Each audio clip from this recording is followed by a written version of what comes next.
welcome back. Now today we're going to be changing the blower motor in this 04 Grand Am. Now the process will be kind of similar on some other General Motors products, but this is what we're using as an example because we need to change the blower. Now what has been happening is whenever we first turn on the heater or AC or defroster, we get a horrible sound and horrible vibrations coming from around the blower motor. So we're going to remedy that by completely changing out the blower motor.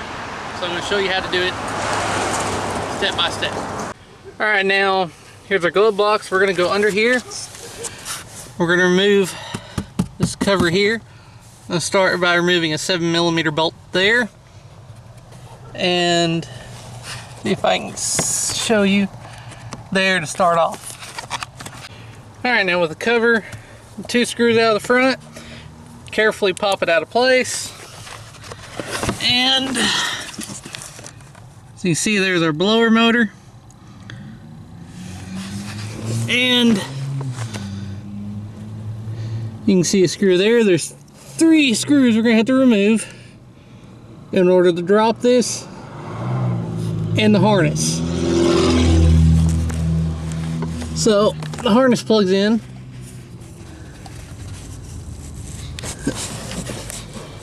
Right there. Probably going to be easiest to drop the blower motor first and go from there. Now one thing to note is that this little computer here, it slides in via track into these little grooves. You can get out of the way to get to the 3rd bolt there in order to drop the blower motor. Now with the 3 screws out, you can drop it and unplug the harness. Now with the new one plugged in, we're going to install the blower motor. Now this one is kind of a universal one, what it looks like. Summit and several other sites as well as several local auto parts stores. This is what the blower motor for this car calls for. Doesn't look exactly like the one that came out of it. That's all I found so far.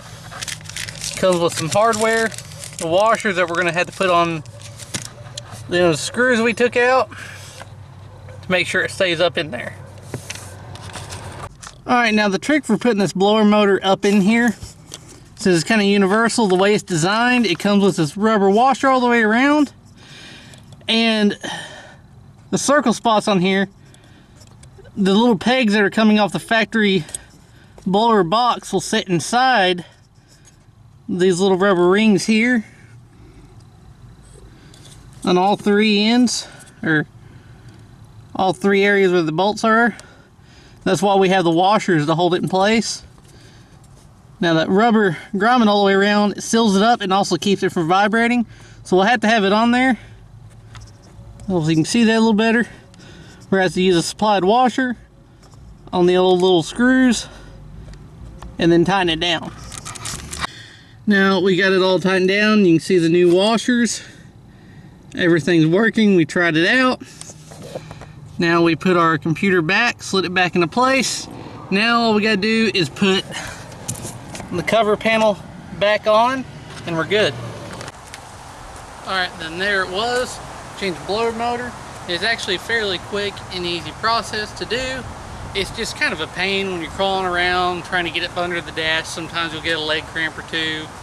It happens. That's the most difficult part about it, is just trying to crawl up under there and fit. Other than that, it's pretty easy, straightforward change. You can do it, save yourself some money. And hopefully this video helped you. If you're not subscribed, go ahead and subscribe, leave a like, and as always, thanks for watching.